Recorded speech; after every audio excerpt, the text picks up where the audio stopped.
Maintenant, la question que les gens se posent, alors, pourquoi vous exigez 2000 euros? On n'a pas exigé 2000 euros.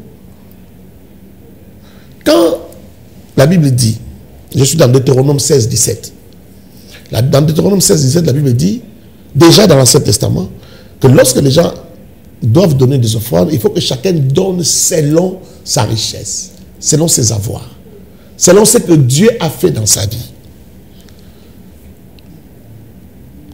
Vous voulez demander l'offrande. Il y en a qui ont dit non, il ne faut pas fixer les montants. Ça encore, c'est un faux débat.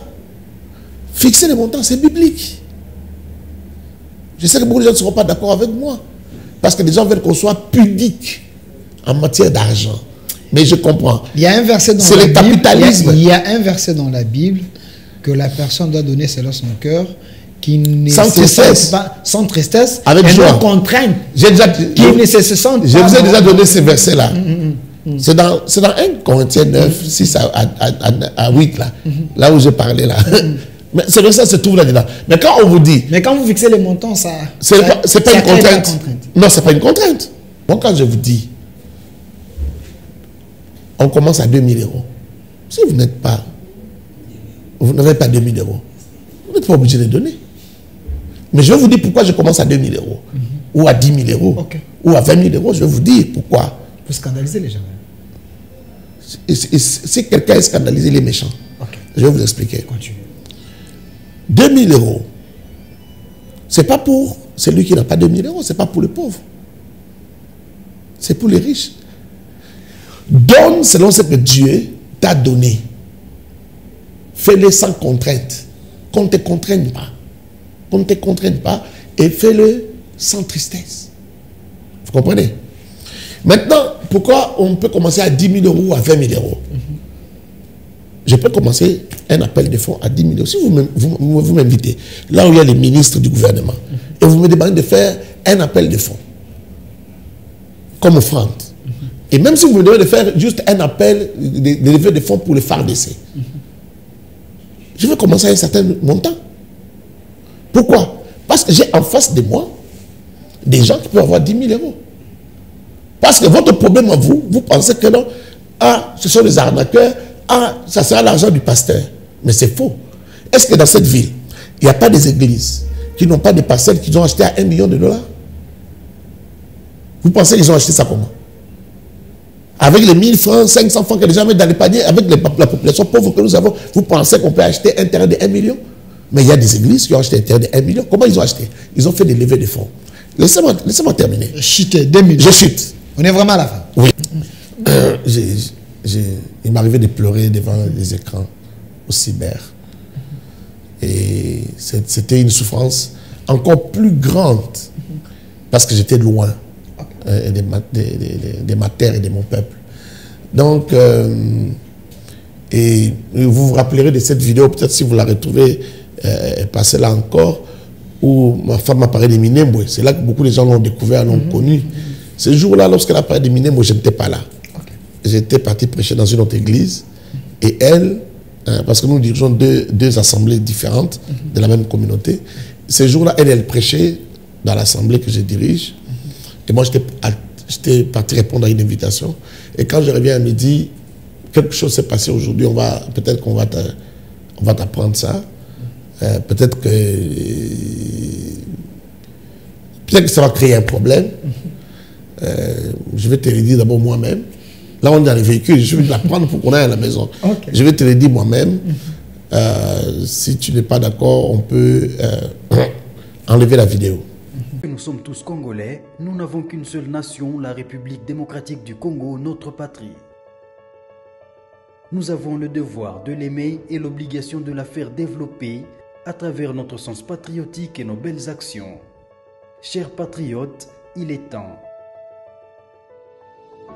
Rejoignez-nous dans la campagne citoyenne et éducative de sensibilisation sur le changement de mentalité.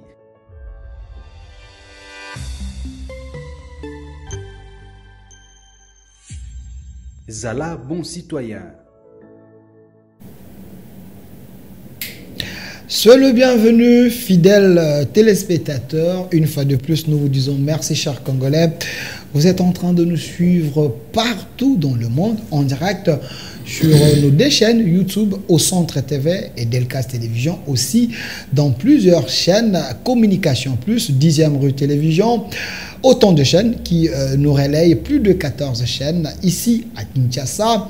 Nous vous disons merci car c'est votre grand plateau au centre. Aujourd'hui, une fois de plus, nous recevons pour vous un grand en République démocratique du Congo. Il est apôtre, lui il s'appelle apôtre Timothée Kabasele. Il est responsable de la communauté AENA. Il est ici avec nous, prédicateur de la parole et surtout de la sainte doctrine. Apôtre, soyez le bienvenu. Merci beaucoup. Ça vous fait quoi quand on vous différencie avec les autres, que vous êtes dans la bonne parole et surtout vous prêchez la sainte doctrine? Oui, je dois prêcher la sainte doctrine, je dois être du bon côté en ce qui concerne la parole de Dieu. Même si j'aime pas me comparer à qui que ce soit, et j'aime pas beaucoup les compliments.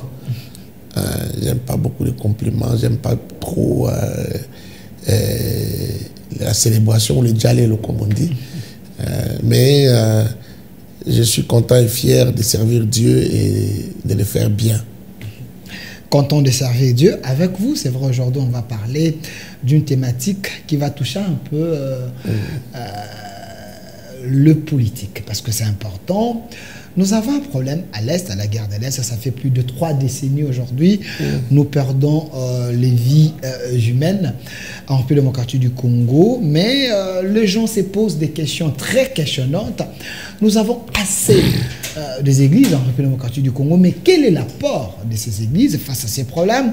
Nous allons un peu de naviguer entre les deux mondes, l'église et la politique, mais avant d'entrer dans ces champs qui est tellement glissant. Et les gens qui sont curieux voudraient savoir le parcours de l'apôtre Timothée Kabasele. Quand je parle de Timothée Kabasele, on voit également votre femme. Elle est aussi parmi les têtes bien faites de la nation. Mais votre parcours d'abord. Je ne sais pas, quand vous parlez de mon parcours en tant que pasteur. En tant que pasteur. En tant que pasteur. Ben, premièrement, j'ai grandi dans une famille chrétienne.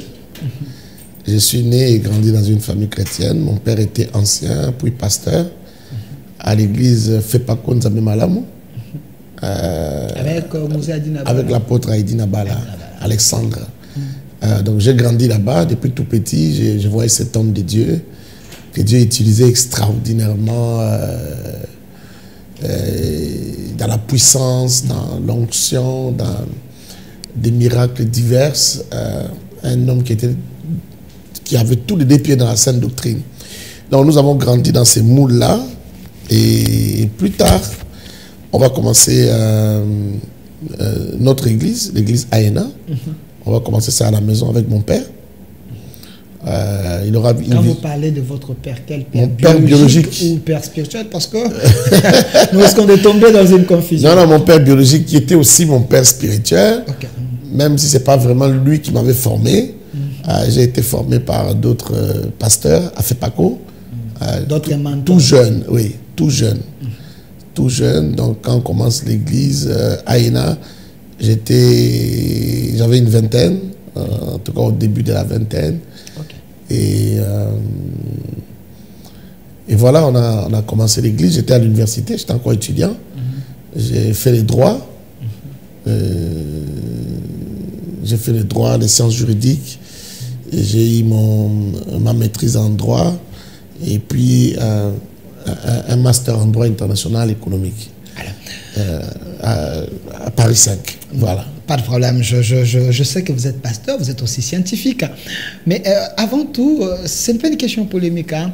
Si mon réalisateur peut me donner la photo du couple Kabasele, je pense que ça serait mieux. Nous devons quand même vider les arrières. Hein, la photo du couple Kabasele. Vous êtes là, regardez.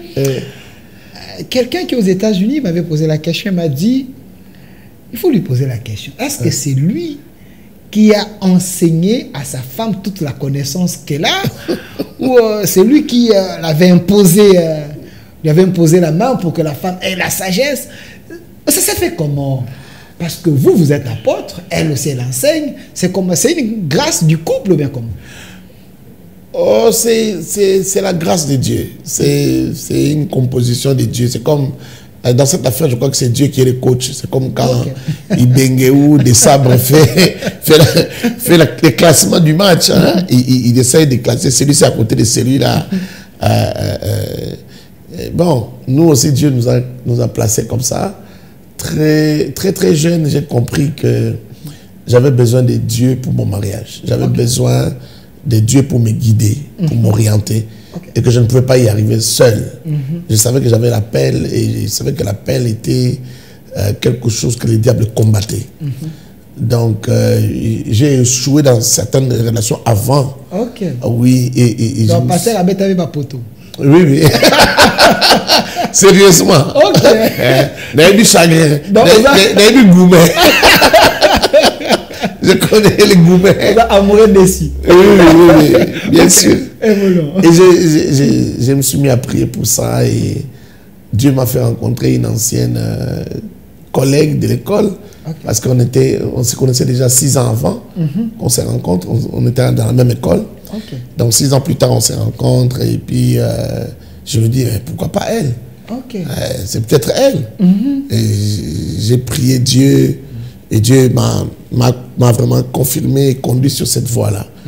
Et c'est comme ça que voilà, 2 ans plus tard, on va se marier.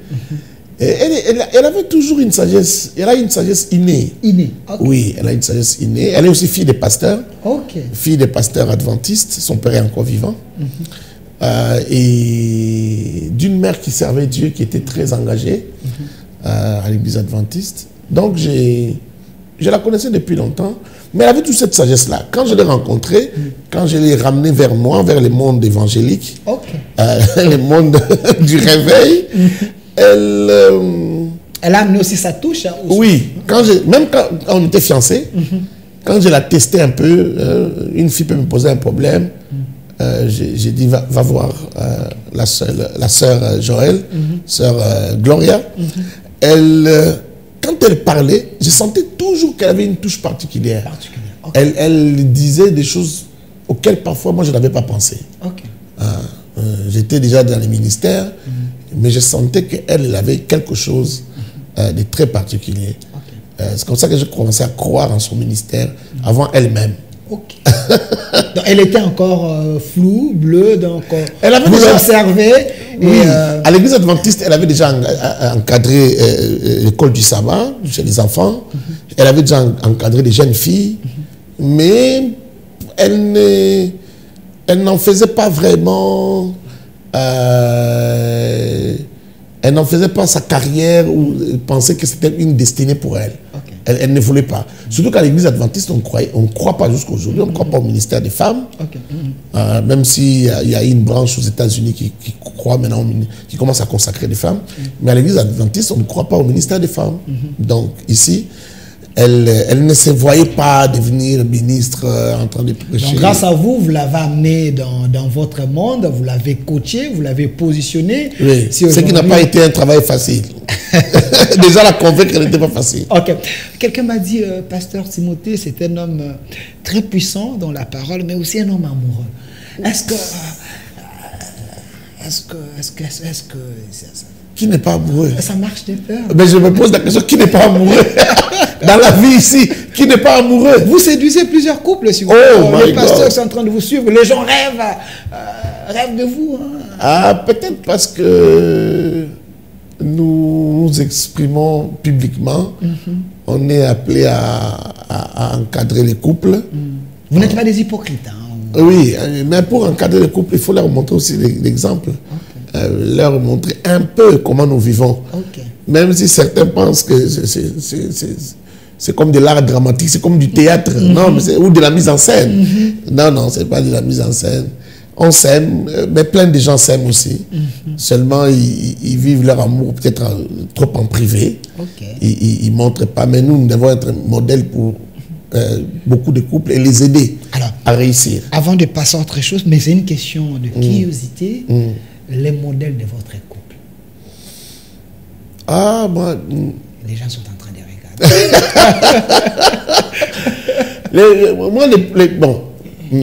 Les premiers modèles que moi j'ai eu dans ma vie, ça n'engage que moi, pas forcément ma femme. C'est d'abord mes propres parents. J'ai eu des parents qui étaient... qui s'aimaient, qui étaient formidables. Qui étaient formidables en amour. Et pour moi, c'était mes premiers modèles. J'ai appris en les regardant vivre. Et puis bon, ils sont partis très tôt. Le Seigneur les a pris très tôt. Et après la mort de mon père, j'ai fait plusieurs rencontres. Je parle des hommes de Dieu à Kinshasa. Plusieurs personnes m'ont inspiré. Et dans plusieurs domaines différents. Mais dans le domaine du couple, les gens qui m'ont inspiré, c'est l'apôtre Soumbela et Maman Lili. Ce sont les gens qui m'ont beaucoup inspiré. Nous les avons approchés. Pas seulement inspiré moi et ma femme, en tout cas, ils ont inspiré notre couple. Et on a beaucoup appris à leurs pieds. Jean-Baptiste Soumbela. L'apôtre Jean-Baptiste Soumbela Sika. Voilà, je le vois encore à l'époque avec Maman Lili Oulda Soumbela. Et aussi avec Pasteur Blaise Toko. À l'époque, on était encore à Saint-Denis. Il collaborait un peu. Vraiment, c'est un papa. C'est un modèle. Il était malade, mais non. Oui, il va mieux.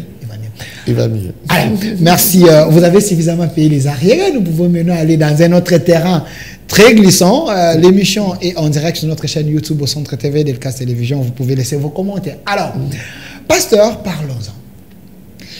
La guerre à l'Est, l'apport de l'Église. Est-ce l'Église sente le feu qui allume les Congos à l'Est? Est-ce vous mettez ça dans vos cœurs? Est-ce vous participez à ces malheurs? Bien sûr que oui. Nous sommes au Congo. Nous vivons au Congo. Nous faisons notre ministère au Congo. Et même si nous n'étions pas au Congo, nous sommes attachés à cette mère patrie. Nous sommes nés ici. Nos parents sont d'ici. Chez nous, c'est ici. Comment ne nous sentirons-nous pas concernés? Nous sommes concernés au plus haut point. Comme quelqu'un disait, et c'est dans la Bible, lorsque Israël a été amené en captivité, Jérémie a été amené, le prophète Jérémie. Lorsqu'Israël a été amené en captivité ou en déportation, Shadrach, Meshach, Abednego se sont retrouvés, étaient amenés aussi en déportation. Daniel, la même chose. Donc, la souffrance de notre nation, c'est notre souffrance aussi. Les gens à qui nous prêchons la bonne nouvelle, les gens que nous voulons convertir ou que nous voulons gagner pour le Seigneur, amener au ciel, ces gens-là sont des Congolais. Donc, même si on peut prêcher au monde entier, mais les gens avec qui nous faisons l'œuvre, ils sont Congolais. Donc, nous sommes concernés au plus haut point. Et moi particulièrement, moi et mon épouse, nous avons une âme congolaise. Nous souffrons quand les Congos souffrent. Quand les Congos saignent, nous saignons avec les Congos. Je me rappelle, je suis allé faire des études en Tunisie. Nous sommes restés là-bas pendant 2 ans, moi et mon épouse, juste après notre mariage. Et il m'arrivait parfois d'aller au cyber et de pleurer devant les écrans au cyber. Quand je lisais les nouvelles, quand je lisais qu'à Makobo, là, on a enterré des femmes vivantes, on a fait ceci dans tel village, dans tel village. Je commence à oublier même les noms, je connaissais presque tous les noms à l'Est là-bas. On peut avoir les images de l'Est ici, s'il vous plaît. Il m'arrivait de pleurer devant les écrans au cyber. Et c'était une souffrance encore plus grande parce que j'étais loin de ma terre et de mon peuple. Donc, et vous vous rappellerez de cette vidéo, peut-être si vous la retrouvez, passez là encore, où ma femme m'a parlé de Minembwe. C'est là que beaucoup de gens l'ont découvert, l'ont connu. Ce jour-là, lorsqu'elle a parlé de Minembwe, je n'étais pas là. J'étais parti prêcher dans une autre église Et elle, parce que nous dirigeons deux assemblées différentes de la même communauté, ces jours-là, elle prêchait dans l'assemblée que je dirige. Et moi, j'étais parti répondre à une invitation. Et quand je reviens à midi, quelque chose s'est passé aujourd'hui. Peut-être qu'on va t'apprendre ça. Peut-être que ça va créer un problème. Je vais te le dire d'abord moi-même. Là, on est dans les véhicules. Je vais te l'apprendre pour qu'on aille à la maison. Okay. Je vais te le dire moi-même. Si tu n'es pas d'accord, on peut enlever la vidéo. On peut supprimer la vidéo sur YouTube. J'ai dit, qu'est-ce qui s'est passé? Elle me dit, je n'avais pas pensé à ça. Mais pendant que je prêchais, c'est venu comme ça. J'ai parlé de ce qui s'est passé à Minembwe. Pour la toute première fois? C'était pour la toute première fois qu'elle aille sur ce terrain-là? À la chair. Ah, ok. C'était la toute première fois. Ça date de combien? 5 ans ou... En tout cas, lorsqu'il y avait l'affaire Minembwe là. 4 ans. 4 ans. Alors moi, j'ai dit, qu'est-ce que tu as dit? Elle a essayé de me briefer un peu sur ce qu'elle avait dit. J'ai dit, ok. Je vais rentrer dans le téléphone, je vais rentrer dans la vidéo pour suivre moi-même. C'était à quel niveau? C'était vers la fin? Bon, elle m'a dit c'était pas vraiment, un peu vers la fin vers le début de la fin du message. J'ai retrouvé la partie là, j'ai suivi. Je suis resté perplexe. C'était trop fort. Moi-même, mes entrailles ont tressailli. Okay, vous avez senti? J'ai senti la pression qu'il y avait dans ce qu'elle avait dit.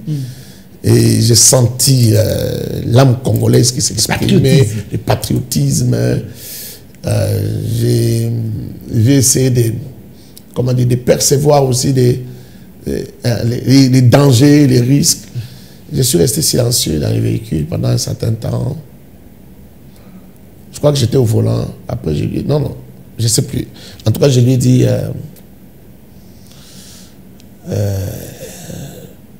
peut-être que c'est Dieu qui a voulu que tu en parles.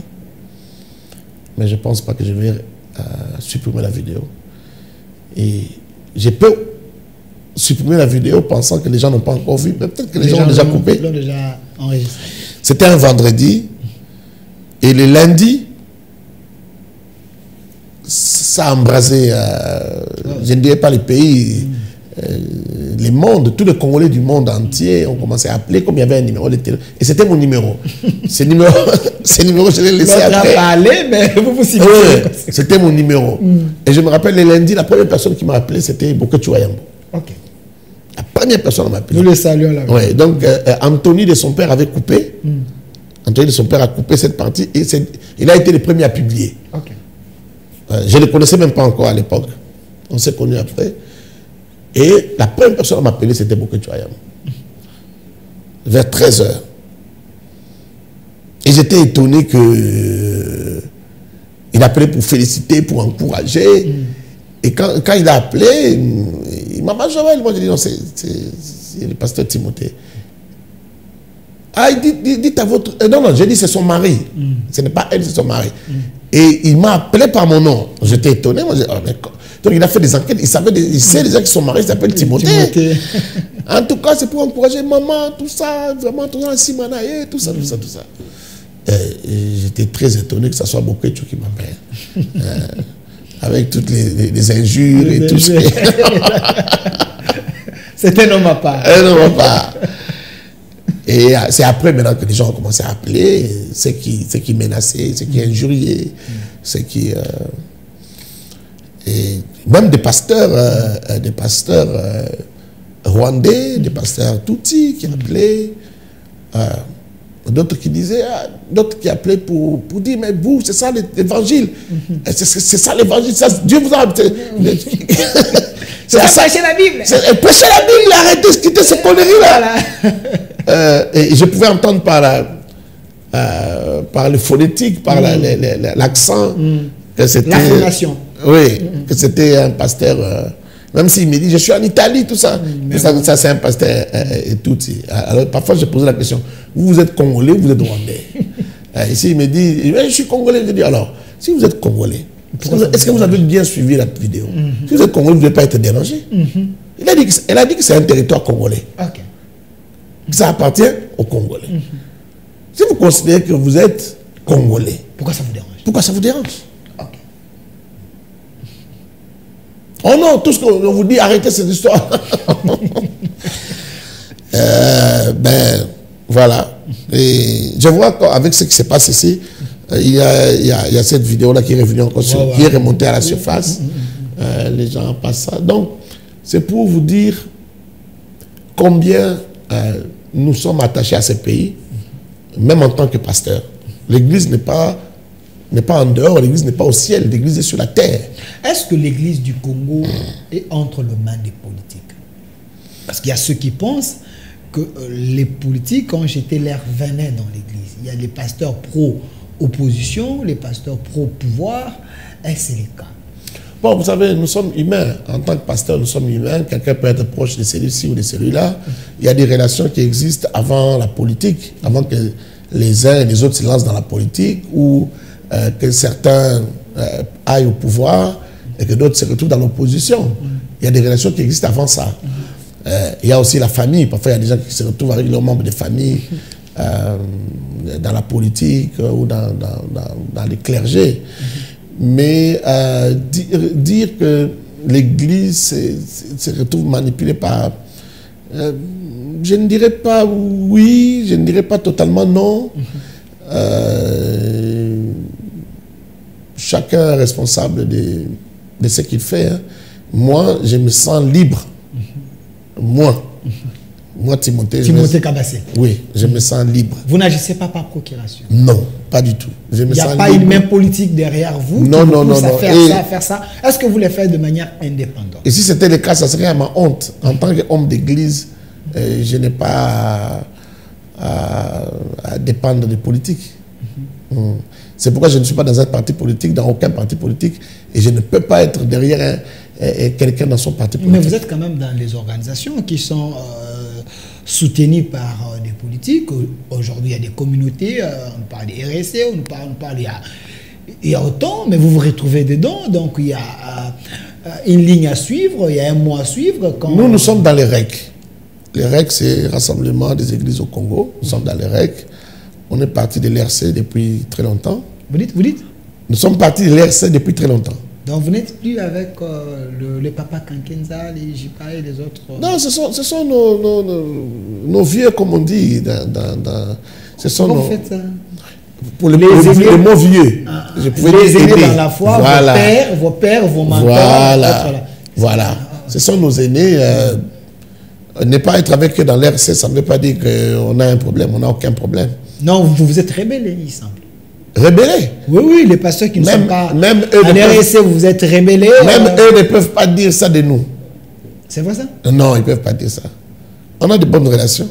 Non, c'est une structure il y a des choses reconnue par l'État qui... c'est là où il y a quand même le mot d'ordre, on vous oriente, mais vous préférez être en dehors de... C'est l'interface avec l'État congolais, mais nous aussi nous sommes reconnus parce que on n'existe pas sans avoir des papiers. On est allé vers l'État pour exister. Mais à un certain moment du parcours, on a décidé de nous mettre ensemble parce qu'on voyait des choses autrement. Quand je dis voir les choses autrement, ça veut dire...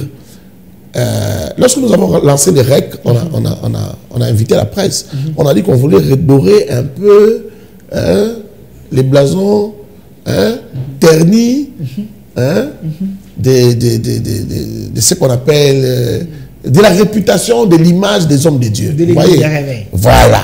Parce redorer l'image. Voilà, parce qu'il y a eu beaucoup de bévues et il y a eu beaucoup des erreurs inutiles. Il y a eu aussi ceux qui tiraient des dividendes.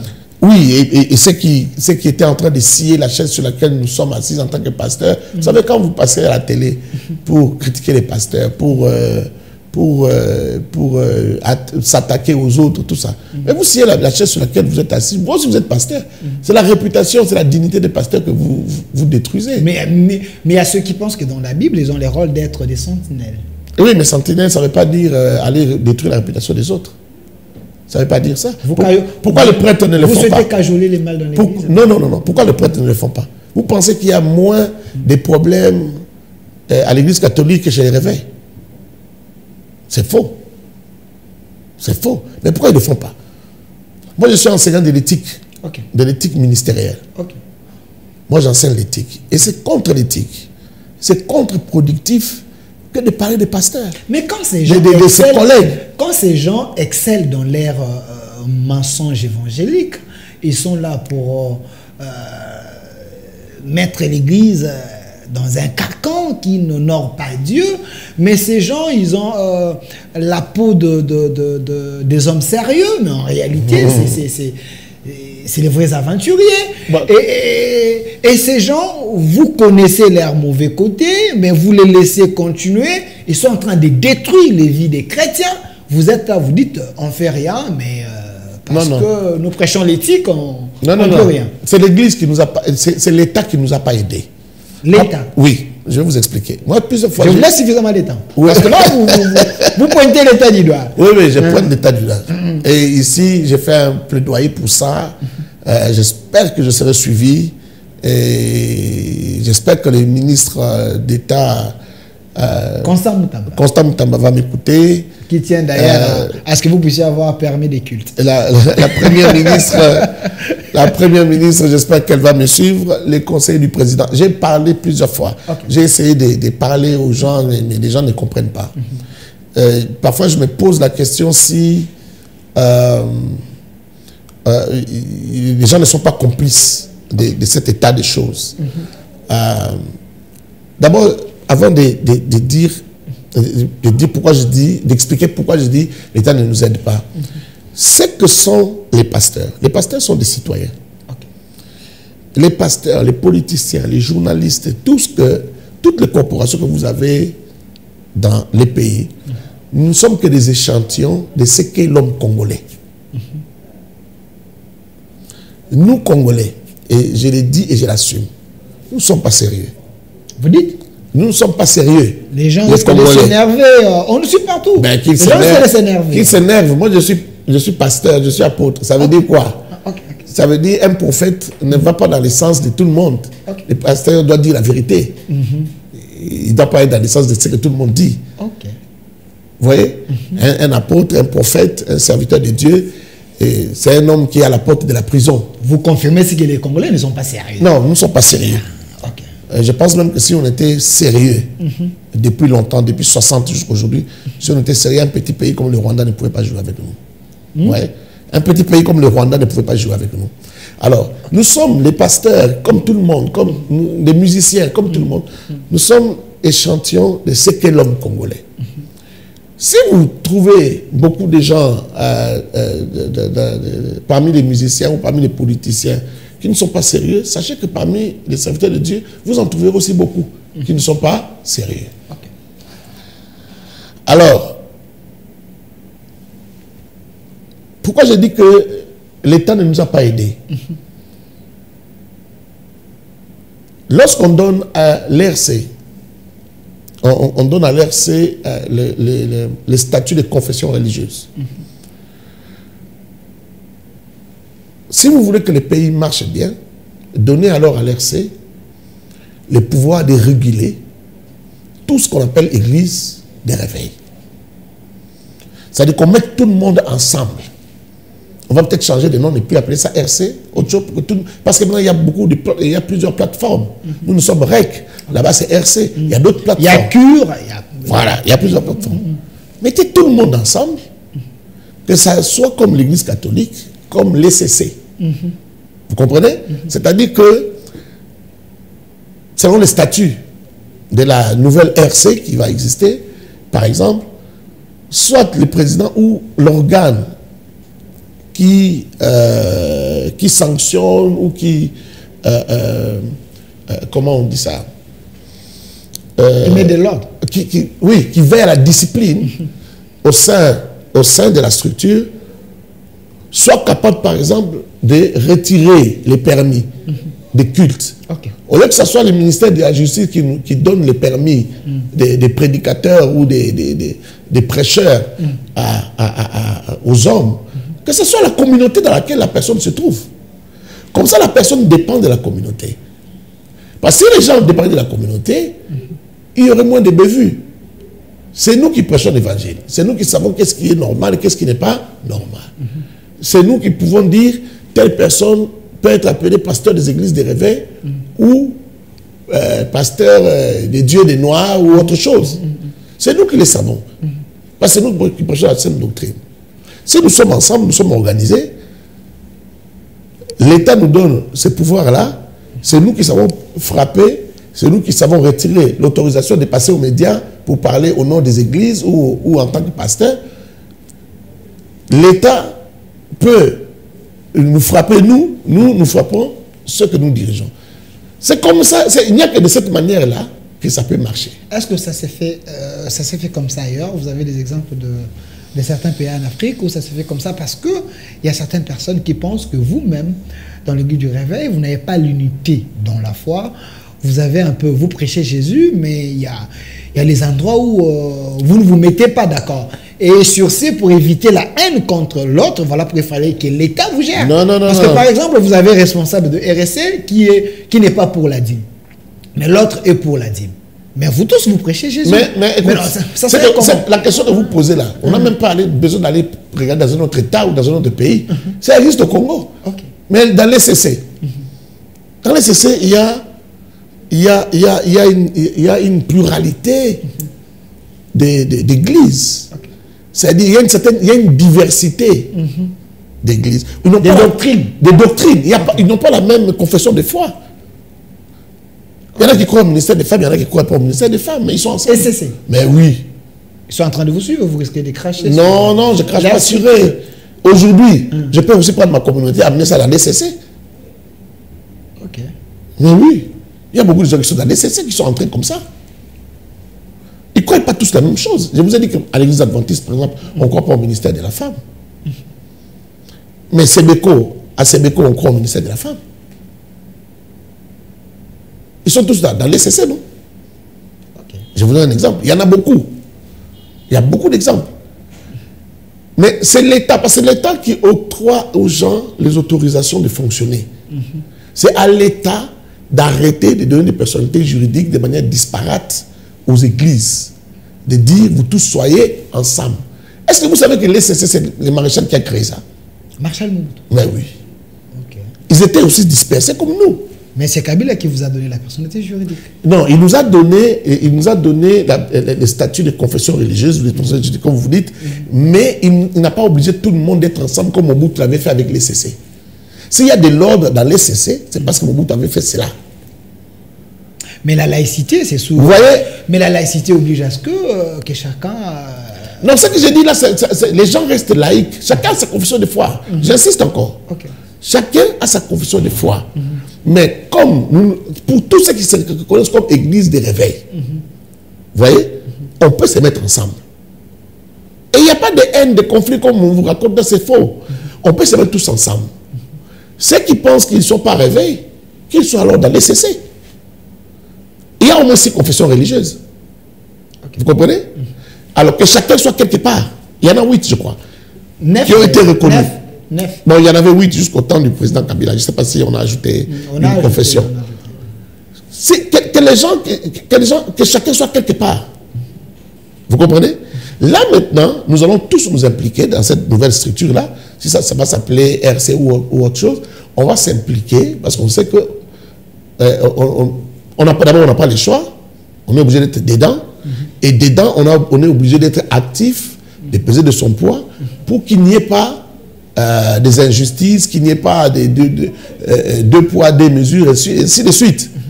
Là-dedans, on va organiser les choses. Les pasteurs, qu'on ne vous trompe pas, nous sommes des enfants de Dieu. Il semble que les pasteurs aiment plus la rébellion. Non, je vous teste. Nous sommes des enfants de Dieu. Je vous amène dans un terrain un peu glissant.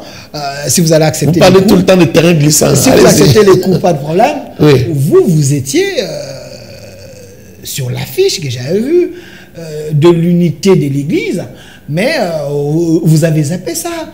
Les patriarches et Jibéama, vous avez invité. Et les autres, mais vous n'étiez pas là parce que vous ne voulez pas l'unité de l'Église. Votre nom était cité à mal. Pourquoi? Non, les gens qui ont cité mon nom à mal, c'est certainement des gens qui ne me connaissent pas. Mais vous étiez dans l'affiche. J'étais sur l'affiche, je vais vous dire. J'ai répondu aux consultations de l'archevêque Ejiba. Je suis allé... Votre chef? le président des églises de réveil. Je suis allé répondre à son invitation. Ça vous dérange si je dis que c'est votre chef? Non, ça ne me dérange pas, je dis simplement la vérité. Vous voulez que je mente? Un mentor, votre chef, c'est lui qui vous représente devant l'État. Oui, mais vous voulez que je mente en disant, je ne suis pas dans les recettes, vous voulez que je mente? C'est votre chef.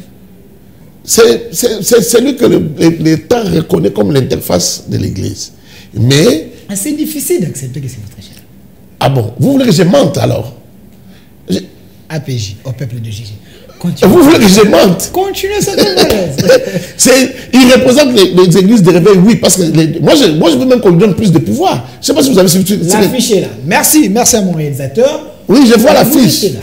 Vous et Maman Kabasele. Laissez-moi vous répondre. Vous avez posé une question, mais vous m'empêchez de répondre. Je vous laisse, pasteur. J'ai été sur l'affiche parce que j'ai répondu à son appel. Aux consultations. Il nous a appelés, nous sommes partis en tant que REC. Okay. Pas en tant qu'individu. En tant que REC. Nous avons répondu, nous avons parlé, nous avons échangé. C'était très bien l'ambiance parce que nous sommes des enfants de Dieu. Il n'y a aucun problème. Ce sont nos aînés, ce sont nos vieux à nous.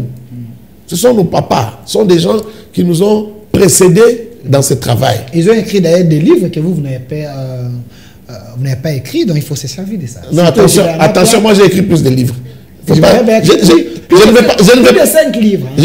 vais pas laisser les mensonges passer. Moi j'ai écrit plus de livres. Moi mon premier livre, je l'ai écrit en 2009. Mon premier livre. Et j'en ai écrit au moins 6. 6? Ah oui. Mais papa, je vais à plus de 4, 4 ou 5. Peut-être. Ok. Donc il faut... Juste que je ne peux pas laisser quelque chose de faux passer. Mais je ne compare pas à qui que ce soit. Je ne suis pas en compétition non plus avec quelqu'un. Alors, je vous dis. Donc, j'ai répondu à son appel. On a parlé. On est parti en délégation des REC. Je crois que j'étais avec le docteur Silas. J'étais avec le pasteur Olivier Mandek. J'étais avec... je ne sais plus. En tout cas, on était à 3 ou 4. On a répondu, on a parlé. Et puis, on était en communion avec les autres membres du REC qui devraient répondre, mais qui n'étaient pas au pays. Notamment les prophètes Ngawala, Francis, et les prophètes Diogras, ils n'étaient pas au pays. Et les autres qui étaient occupés, d'autres qui étaient... Voilà. Donc on a répondu, on a parlé. Pasteur, je réponds. Vous tournez autour du beau. Je réponds. Maintenant, au moment des assises, vous êtes en voyage. C'est moi qui étais sur l'affiche, c'est moi qui devais parler, c'est moi qui devais prendre la parole. J'ai parlé avec l'archevêque, on s'est écrit. Je lui ai dit la période, les dates que vous avez fixées, parce que c'est des dates qui étaient, ils avaient pris la décision de manière unilatérale, ils n'avaient pas consulté. À cette date-là, j'ai déjà pris des engagements. J'aurai 2 conférences, quelque chose comme ça, à Paris. Donc je ne peux pas être là. Mais le vice-président va représenter les REC. Donc il va parler à ma place. Alors il m'a dit, ok, il n'y a pas de problème, mais dans le cadre de l'unité, on ne va pas enlever votre photo sur la... On va pas enlever votre photo sur l'affiche. On va plutôt ajouter la photo de Abba Isaac, donc du pasteur Isaac Mboulaye. Moi, j'ai dit, ok, il n'y a pas de problème. On a ajouté donc la photo du pasteur Isaac, je crois que, voilà, au fond là. On a ajouté sa photo et c'est lui qui a pris la parole, il a parlé. Donc, nous étions dans cette dynamique de l'unité. C'était l'excuse planifiée. Non. Vous l'avez fait sciemment. Vous êtes un stratège. Vous êtes un homme... Pourquoi vous voulez que je m'excuse? Non, les gens ont dit... Pourquoi vous pensez que vous êtes un homme très malin? Parce que moi j'étais là. J'ai vu Papa Marcelo qui était là. Il regardait les gens à côté de lui. Il ne voyait pas parce que sur l'affiche, on lui avait bombardé de mais il s'est retrouvé là comme isolé. Je n'ai jamais été malin. Mais c'est ce que les gens disent. Moi, j'étais là. J'étais là. Je suis un enfant de Dieu et je suis un homme de Dieu. Votre nom était cité en mal, votre nom. Vous savez, et si je vous disais par exemple, non seulement que j'ai envoyé mon vice-président, le pasteur Isaac, parler à ma place, mais si je vous disais que, par exemple, que... Vous avez envoyé votre contribution. Je pose la question parce qu'on avait aussi demandé la contribution. Vous n'avez pas envoyé. Comment vous savez ça? Ah, mais je pose la télé. On est à la télé. Vous n'avez pas envoyé. Je n'ai pas vu Dr Silas. Je n'ai pas vu Papa Sony. Je n'ai pas vu Papa Kiziamina. Je n'ai pas vu autant de... Donc, l'unité de la foi pour vous dans l'église, c'est un problème sérieux. Nous sommes unis. Moi, je crois beaucoup... En parole, mais pas, moi, je crois mais beaucoup pas en acte. Moi, je crois beaucoup en tout le monde. Nous sommes unis. Et là où il y a des erreurs, moi, j'ai des gens qui me connaissent savent que moi, je parle. Quand je ne suis pas d'accord, je vous dis non, papa. Même si vous êtes papa, la papa là, en tout cas, c'était pas bon. Si vous êtes de ma génération, je vous dis, mon cher, ça là, c'est pas correct. Et si vous êtes fils, j'élève encore le ton, je dis, en tout cas, c'est pas normal. Vous savez, il y a des choses que je n'ai pas envie de dire ici. Il y a des choses que je n'ai pas envie de dire. Mais laissez-moi. Si un jour vous recevez le pasteur Marcelo, je vais vous dire. Si un jour vous recevez le pasteur Marcelo, il vous dira, si vous lui posez la question, il vous dira que je suis parmi les personnes qui l'ont beaucoup encouragé. Vous voyez? Qui l'ont beaucoup encouragé. Même par rapport à cette histoire de l'unité. Je suis parmi les personnes qui l'ont beaucoup encouragé. Et je suis parmi les personnes à qui parfois ils demandent conseil dans ce genre de choses. Vous l'envoyez dans un flou et vous sauvez votre peau. Comment vous dites je sauve ma peau? Parce que là je suis devant le public, je l'ai dit publiquement. J'ai dit que je suis avec tous ces gens. Les gens disent vous ne voulez pas vous suyer parce que le couple... Mais suyer? Oui, parce que le couple est scellé, c'est non est crédible. C'est non a encore son chemin à faire.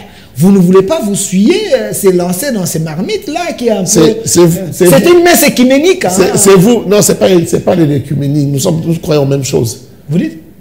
C'est pas de l'écuménie, nous croyons aux mêmes choses. Non, mais il y avait quand même les gens qui croient au cabal juif là-bas.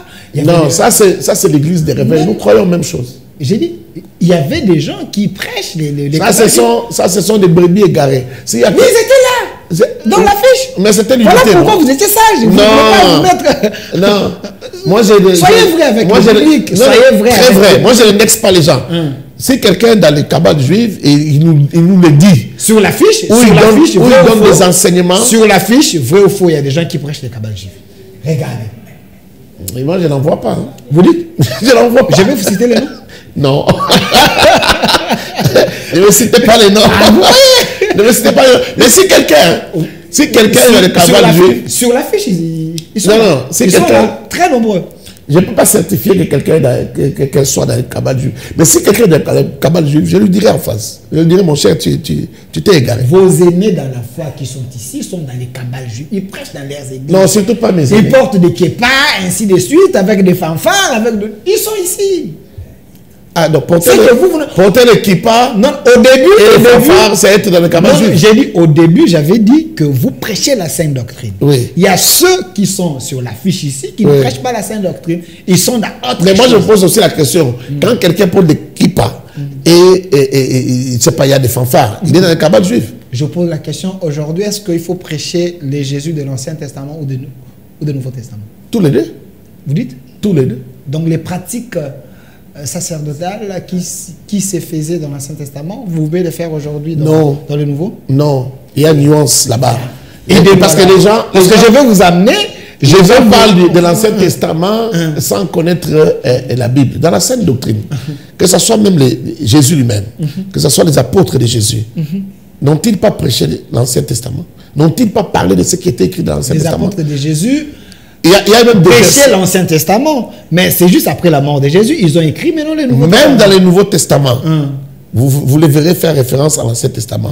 Vous le verrez dire selon qu'il est écrit. Selon qu'il est écrit? Oui. Et selon qu'il est écrit là, ils font référence à l'Ancien Testament. Mais Jésus parlait, Jésus disait en vérité, je vous l'ai dit. D'accord. Il parlait de lui. Non, mais donc, je suis en train de vous expliquer. Paul dit, soyez mes imitateurs, comme moi j'ai dit. Mais oui, même Paul là. Christ est votre modèle. Mais Christ a dit, tu as dit, Paul a dit que nous sommes ses imitateurs. C'est Paul là. Il a fait allusion à l'Ancienne Alliance. Il a fait allusion à ce qui est écrit dans l'Ancien Testament. Il ne faut pas confondre les choses. Christ n'est pas venu abolir la loi. Il est venu accomplir la loi. C'est-à-dire que tout n'a pas été aboli, tout n'a pas été supprimé. C'est comme ça que vous voyez des gens, par exemple, ils font des débats autour de la dîme. Oh non, c'est l'Ancien Testament. Mais qui vous a dit que tout ce qui est Ancien Testament doit être supprimé? Vous comprenez? Mais il y a des choses qu'on ne peut pas faire parce que ça a déjà été... on est entré dans l'excellence, on est dans le corps, on n'est plus dans l'ombre. Par exemple, je vous donne un exemple. Par exemple, quand il s'agit des sacrifices, dans l'Ancien Testament, on faisait des sacrifices avec des bêtes sur les autels. Aujourd'hui, nous sommes dans le corps. Nous ne sommes plus dans l'ombre, nous sommes dans le corps. C'est-à-dire, nous sommes déjà dans la perfection. Nous sommes dans les meilleurs, si vous voulez.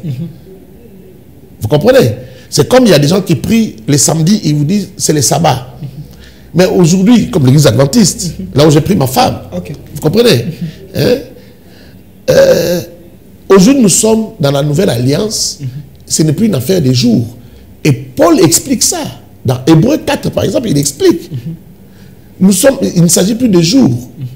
Tous les jours où on peut dire, enfin, à tout moment où on peut se réveiller et dire, nous sommes aujourd'hui, tous ces jours-là, tous ces temps-là, il y a une prédication qui ne devient pas ancienne, qui ne tombe pas caduque, c'est n'endurcissez pas vos cœurs, revenez au Seigneur. Vous comprenez? Apôtre Timothée. Oui. Apôtre Timothée. Qu'est-ce que vous voulez? Apôtre Timothée. Je sais que vous êtes un homme très sérieux. Et les gens vous aiment. C'est vous qui le dites. Pourquoi vous, dans votre église, vous ne portez pas des robes avec des keppas, avec des croix, ainsi de suite? Parce que c'est révolu. Parce que c'est révolu. Oui. Mais sur l'affiche, il y a des gens qui portent ça. Il y a des gens qui prêchent comme ça dans les églises. Ils appliquent de l'huile, ils font de n'importe quoi. Mais vous, vous ne les faites pas. Parce que... Moi aussi j'applique l'huile. J'ai dit... Pourquoi vous appelez ça n'importe quoi? Non, j'ai dit par l'instruction. On va perdre le temps avec les débats doctrinaux. Non, si Dieu vous inspire, vous pouvez le faire. Mais si ça devient votre coutume dans l'église, ça devient un peu mauvais. Mais pourquoi vous ne portez pas ça? Parce que vous dites que c'est déjà révolu. Ce qui veut dire quand il y a une nouvelle alliance, l'ancienne alliance tombe. Donc, dans la nouvelle alliance du Christ, il y a des choses qui ne peuvent pas passer. Écoutez, je vais vous dire. C'est comme si... Là, il y a des débats. Vous pouvez prêcher sur l'angéologie. Est-ce que vous pouvez prêcher sur l'angéologie? Pourquoi pas? Vous ne croyez pas aux anges? Est-ce que vous pouvez prêcher vous, en tant que chrétien, sur la relation entre les vivants et les morts? Il n'y a pas de relation. La Bible dit qu'il n'y a pas de relation. Mais sur la fiche, il y a ceux qui disent qu'il y a des relations entre les vivants et les morts. Voilà pourquoi vous, les chrétiens, vous invoquez le Dieu de Moïse, le Dieu d'Abraham et autres. Donc il faut invoquer des morts. Non, si quelqu'un dit ça, il s'est égaré. Il faut juste les ramener sur la fiche. Là, il faut les ramener, c'est un frère, il faut les ramener sur la voie. Je vous cite le nom? Non, je n'ai pas besoin de vous poser. J'ai dit qu'il faut juste les ramener sur la voie. Voilà. Je ne vous amène pas dans ces débats parce que c'est un terrain très glissant. Vous risquez de perdre, moi, ça me glisse pas. Vous risquez de perdre vos relations avec les gens.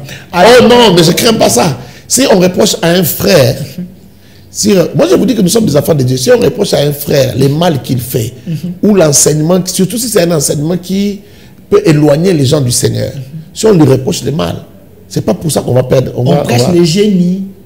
Les génies, les esprits des miracles, les anges qui seront à notre disposition pour faire ça. Mais vous êtes censé amener les gens dans la bonne direction. Mais si au nom de votre amitié, vous laissez ça passer, ça devient compliqué. Alors, non, moi, je n'ai pas des amis qui prêchent ça. Moi, je n'ai pas des amis qui prêchent ça. Parce que si quelqu'un est un ami, pour moi, je vais lui parler. J'ai vu seulement de citer les noms pour me scandaliser. Parce que vous avez des gens qui viennent même prêcher dans votre église. Ça devient un chantage. Cette histoire de citer les noms devient un chantage. Parce que quand les gens, quand vous invitez des gens, ils viennent dans votre communauté, ils se mettent en ordre pour prêcher. Mais quand ils sortent, ils partent ailleurs, ils font de n'importe quoi. Non, je connais personne que j'invite, à qui je donne la parole chez moi, qui peut prêcher ce genre de choses. Personne. Allez vérifier. Avant de chuter sur l'histoire de Goma et Est, parce que c'est par là on va terminer l'émission, si je ne pose pas cette question, les gens risquent de me lapider. Laquelle? J'étais avec plusieurs pasteurs sur mon plateau. Je ne vais pas citer les noms pour ne pas créer des polémiques. Cette histoire des dîmes, offrandes, on vous a collé une image, je ne sais pas si c'était bien compris ou mal compris, qu'en France, quand vous étiez avec maman, vous avez exigé une offrande qui a scandalisé le monde. Avant que Dieu traite une alliance avec ses enfants, il faut que cette alliance soit achetée par le bienvenu.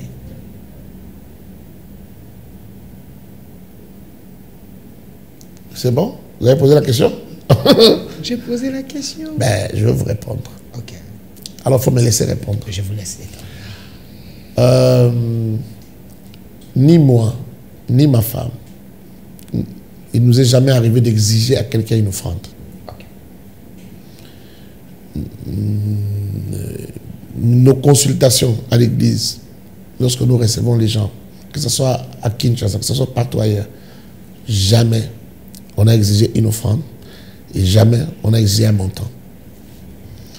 Quand vous m'amenez un malade pour prier, ni moi, ni ma femme, pour prier ou pour faire n'importe quel service, on n'exige pas un montant. Les amis qui nous invitent pour prêcher, même quand on nous invite à l'étranger pour aller prêcher, on n'a pas de cachet. Je suis en train d'évoluer. Il faut que ça soit clair. On n'a pas de cachet. Quand il s'agit d'une autre ville, c'est-à-dire quand il faut sortir de Kinshasa, on a des conditions.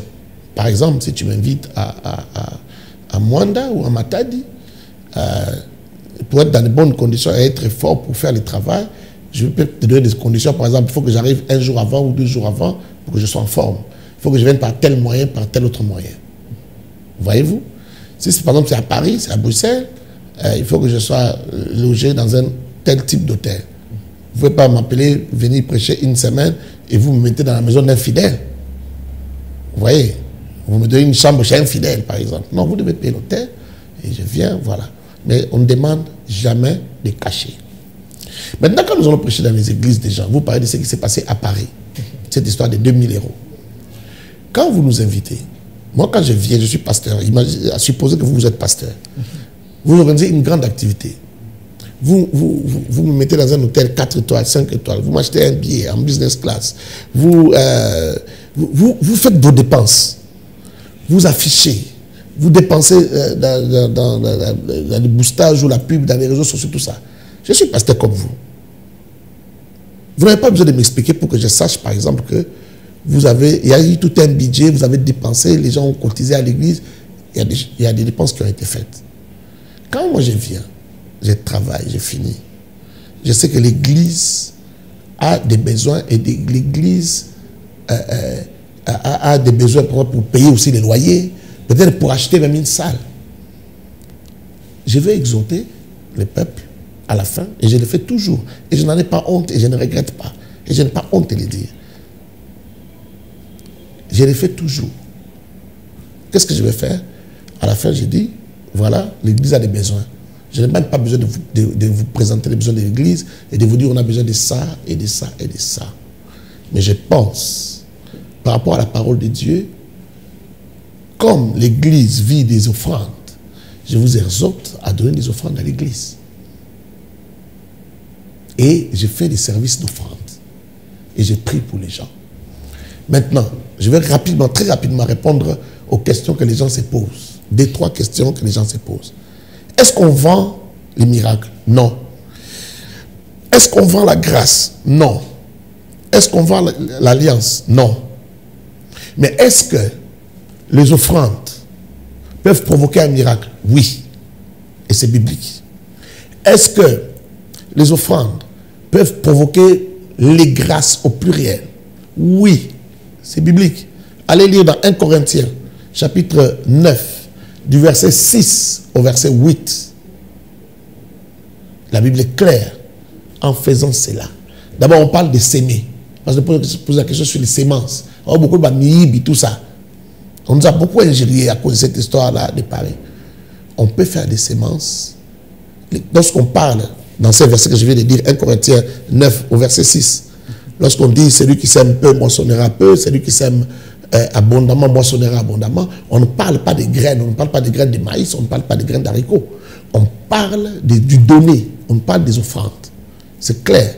Vous n'avez qu'à lire la suite du verset 7. Vous allez comprendre qu'on parle du donné parce qu'on dit qu'en faisant cela, les seigneurs peuvent vous combler de toutes sortes de grâces. Peuvent vous combler de toutes sortes de grâces. Les grâces ici sont au pluriel. Toutes sortes de grâces. Ce n'est pas de la marchandise qu'on va acheter au marché où on te dit quand tu donnes 1000, tu as droit à autant de régimes de bananes. Quand tu donnes 20, tu as droit à autant. La Bible dit, il peut. Parce que vous avez sémé, il peut vous combler de toutes sortes de grâces. Est-ce que ceux qui me suivent, ceux qui sont chrétiens, enfants de Dieu, peuvent reconnaître quand lorsqu'on dit toutes sortes de grâces. Dans ces grâces-là, il y a peut-être les mariages, il y a peut-être toutes sortes de bénédictions. Si oui, si c'est oui, alors quand toi tu donnes l'offrande, est-ce que j'ai le droit de prier pour toi et de dire, Seigneur, bénis-le, souviens-toi de lui, fais pour lui ceci ou cela? N'ai-je pas le droit de le faire? Si. Maintenant, la question que les gens se posent, alors, pourquoi vous exigez 2000 €? On n'a pas exigé 2000 €. Quand la Bible dit, je suis dans Deutéronome 16, 17, dans Deutéronome 16, 17, la Bible dit, déjà dans l'Ancien Testament, que lorsque les gens doivent donner des offrandes, il faut que chacun donne selon sa richesse, selon ses avoirs, selon ce que Dieu a fait dans sa vie. Vous voyez? C'est pourquoi Jésus, si l'offrande n'était pas importante, d'ailleurs, il y a beaucoup de versets, je ne vais pas en parler. Si l'offrande n'était pas importante, ce n'était pas le centre même de l'évangile. Là, je vais choquer les gens. Jésus ne se serait pas mis devant le tronc, là où les gens venaient déposer les offrandes. Et Jésus n'aurait pas fait remarquer aux gens que cette femme qui avait donné 2 pièces avait donné plus que tout le monde.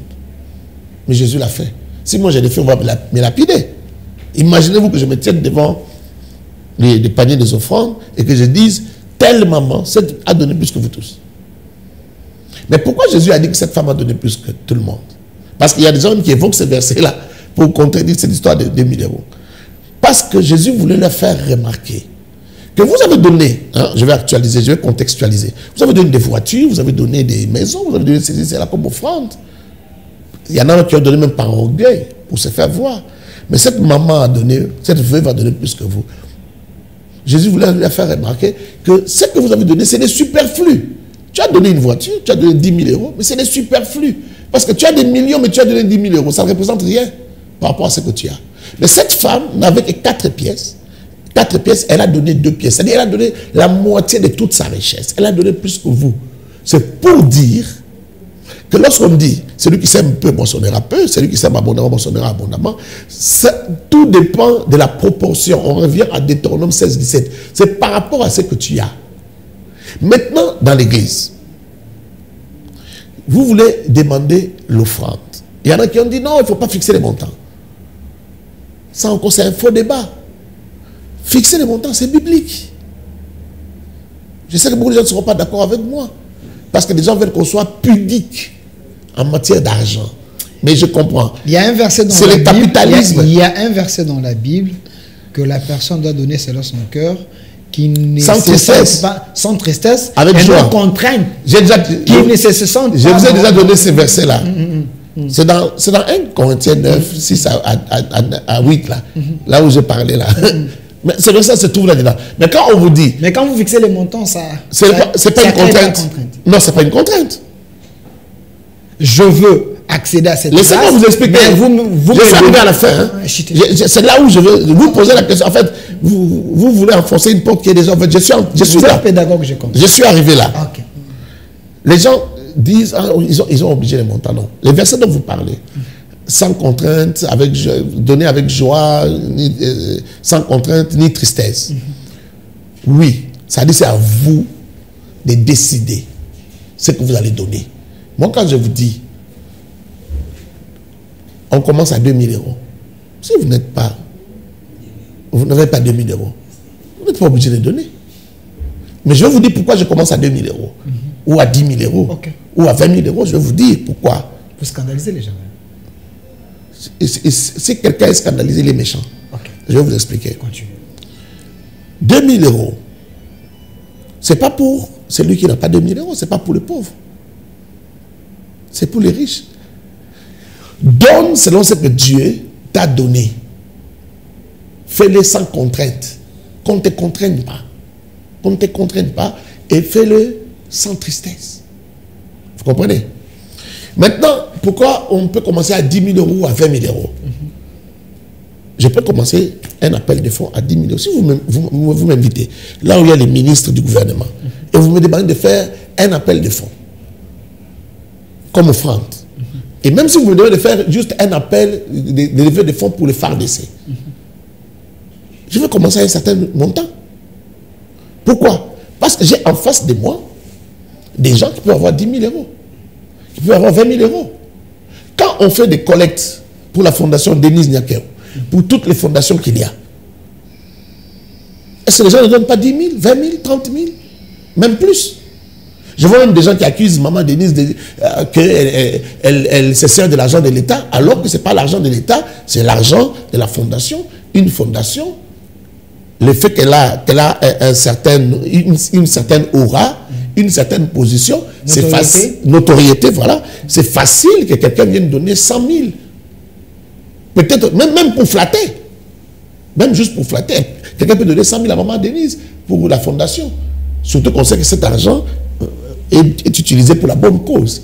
Vous comprenez? Alors, si la fondation, pendant maman Denise, et la fondation Denise et les autres fondations peuvent faire des levées de fonds de 100 000, à l'église, on peut faire des levées de fonds de 100 000. Parce que votre problème à vous, vous pensez que non, ah, ce sont les arnaqueurs, ah, ça sera l'argent du pasteur. Mais c'est faux. Est-ce que dans cette ville, il n'y a pas des églises qui n'ont pas des parcelles qu'ils ont achetées à 1 million de $? Vous pensez qu'ils ont acheté ça comment? Avec les 1000 francs, 500 francs que les gens mettent dans les paniers, avec la population pauvre que nous avons, vous pensez qu'on peut acheter un terrain de 1 million? Mais il y a des églises qui ont acheté un terrain de 1 million. Comment ils ont acheté? Ils ont fait des levées de fonds. Laissez-moi terminer. Chute, 2 minutes. Je chute. On est vraiment à la fin. Oui, je chute. On n'a même pas encore parlé de Goma. On chute. Moi, je suis venu ici pour parler de FARDC. Pas de problème. Écoutez, on vous écoute. Vous savez, quand on dit celui qui a 2000 peut donner, si vous n'avez pas 2000, vous ne donnez pas. Moi, voici ce que j'ai dit aux gens quand j'ai fait les offrandes, quand j'ai fait des appels de fonds pour l'église. En Europe, là, pour louer une petite salle comme celle-ci, ou le double de celle-ci, on paye 3 000 € par exemple les mois. Donc, faire une levée de fonds de 2 000 €, ce n'est pas extraordinaire. Mais je comprends. Quand quelqu'un peut être choqué parce que son salaire est en dessous de 2 000 €. Vous comprenez? Mais si toi, ton salaire est en dessous, tu veux donner 100 €. Attends, quand je vais arriver à 100 €, tu vas donner 100 €. C'est un mensonge et c'est un trafic, c'est de la méchanceté que de dire que non, ils ont exigé aux gens de donner 2 000 €. C'est un mensonge. Merci. Nous retenons que c'est un mensonge. Vous avez suffisamment payé les arriérés. Bienvenue au débat une fois de plus sur la toile parce que les gens vont vous écrire et puis commenter sur les liens. Pas de problème. Alors, est-ce que je pose une petite question et je pose la question à ceux qui nous suivent. Est-ce qu'il y a des gens vous répondre sur. Est-ce qu'il y a des gens qui savent par exemple que il y a des musiciens selon leur notoriété qui pour te chanter ou citer ton nom dans sa chanson demandent 30 000 €, 20 000 €. Vous n'allez pas vous comparer avec des musiciens. Alors, non, je ne me compare pas. Je parle du choc. Parce que les chocs, moi, je ne me compare pas. Nous, ce que nous, on ne fait pas cause des musiciens. Dieu vous donne gratuitement, vous devez aussi donner gratuitement. Mais on n'a rien vendu. Merci. Alors apôtre Timothée, parce que nous chutons, je vous laisse 5 minutes, sans question. Regardez la caméra. Adressez-vous aux politiques, également au peuple de l'Est, qui sont en train de suivre des Congolais, à la communauté internationale, à ceux qui alimentent le M23 pour tuer le peuple congolais. Que ces gens retiennent quoi? Vous pouvez faire ce message en français ou en lingala. Vous êtes un patriote, un Congolais. Mais, mon pays. D'abord, j'aimerais m'adresser au FARDC. Je salue et avec beaucoup de respect, je m'incline devant la bravoure de nos vaillants combattants pour ce qu'ils ont fait à Goma et dans tout le reste de l'Est de notre pays. Leur résistance, leur résilience. J'ai un grand respect pour ces jeunes gens, ces garçons qui sont tombés à Goma, dans les rues de Goma. Et je regrette, je ne sais pas pourquoi, je ne sais pas si c'est une stratégie militaire ou quoi, que selon ce qu'on a appris, que les officiers supérieurs se sont retirés de Goma et les ont laissés sans commandement. Avec les capitaines ou je ne sais pas, les plus hauts gradés, c'était, je crois, les capitaines. Je respecte leur bravoure et leur sacrifice pour notre nation. Mais je déplore, si c'est vrai, je déplore l'attitude de ces généraux. Et je demande au président de la République de frapper fort, d'être dur. Parce que notre grand problème, je vous ai dit ici au début que nous ne sommes pas très sérieux. Notre problème à nous, c'est qu'il y a beaucoup d'impunité. On prend beaucoup de choses à la légère. Pour moi, tous ces officiers qui ont déserté, qui ont pris fuite, c'est comme ça que je vais dire ça, si c'est vrai, c'est qu'on apprend, qui ont pris fuite devant l'ennemi, doivent être punis. Ils doivent être punis et ils ne méritent pas d'être dans l'armée. Ils doivent être révoqués de l'armée. Mais ils doivent aussi être punis, ils doivent être sanctionnés.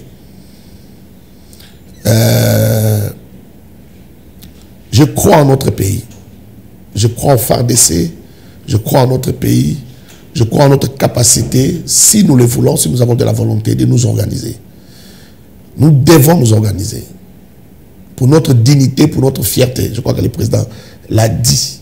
J'ai suivi aussi le ministre de la Défense. Il l'a dit en ces mots à lui.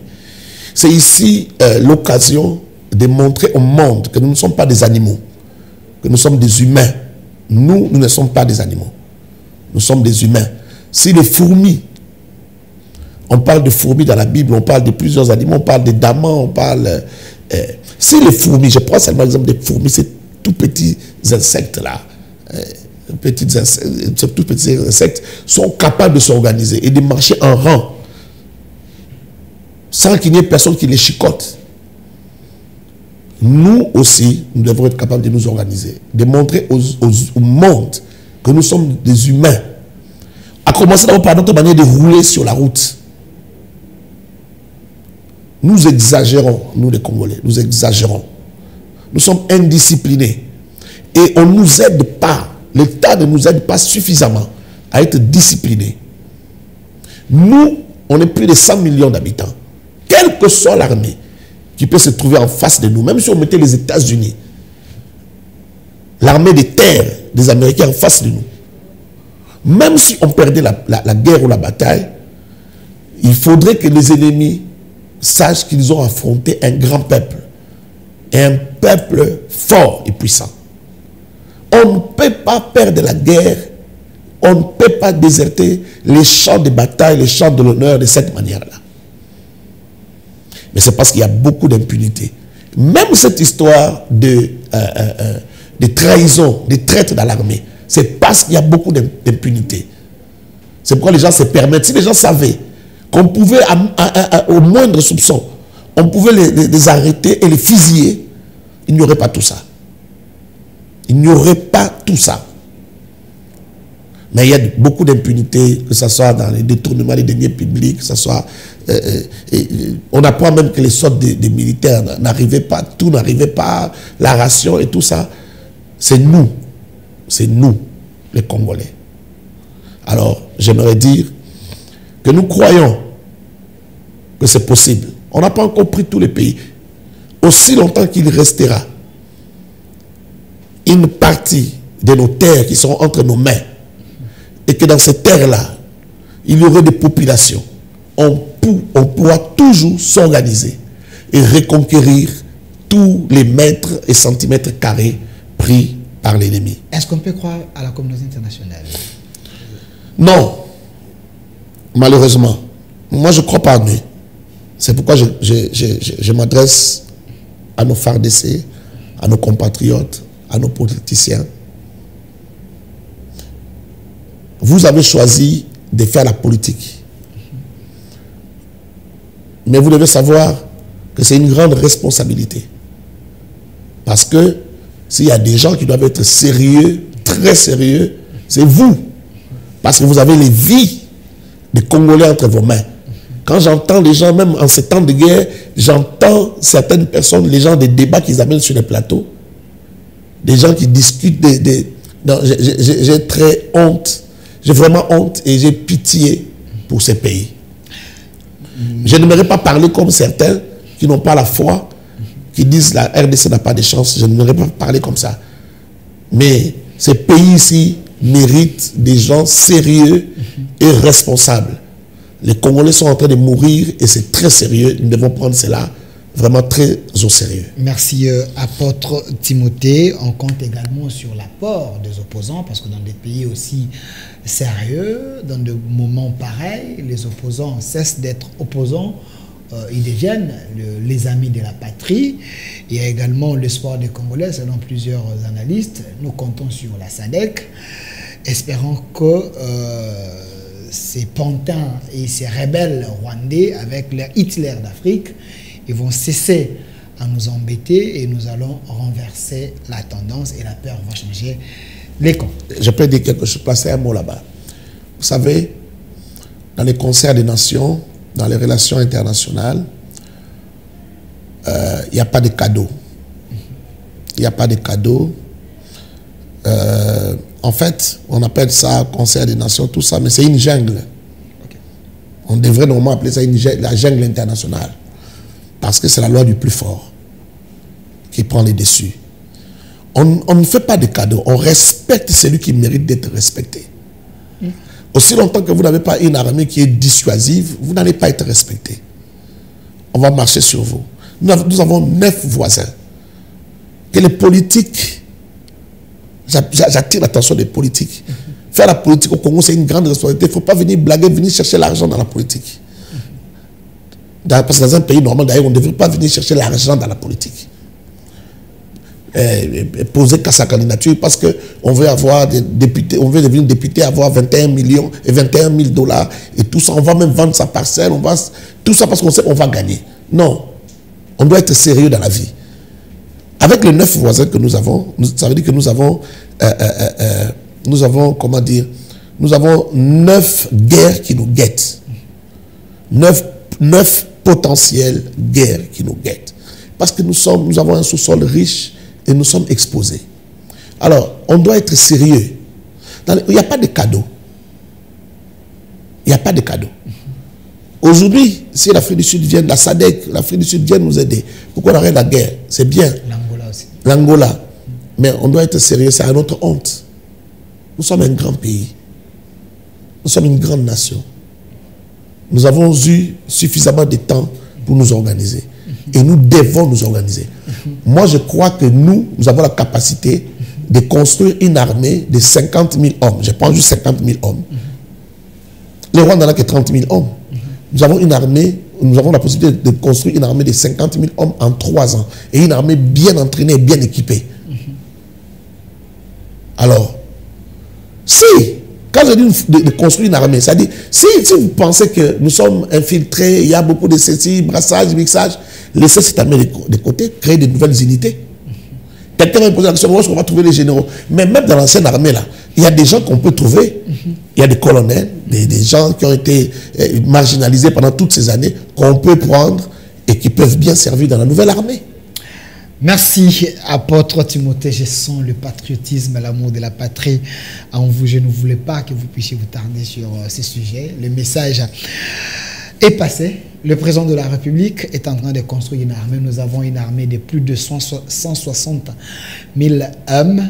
On a mis des moyens. Nous avons la loi de la programmation militaire. C'est vrai, il y a des traîtres, mais le chef ne va pas se fatiguer.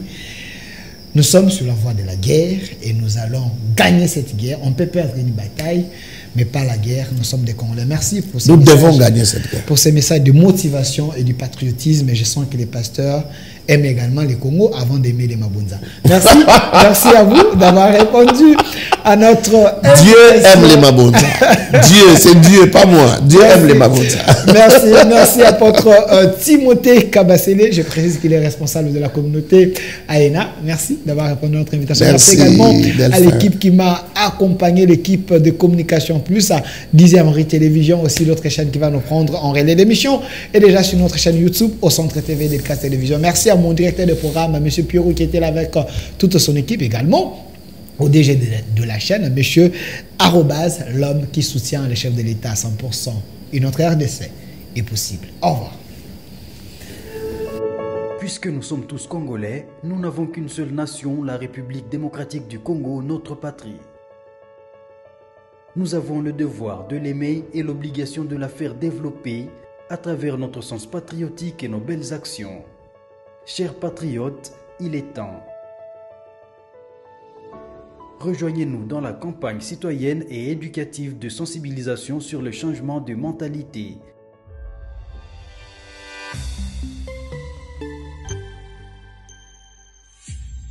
Zala, bon citoyen.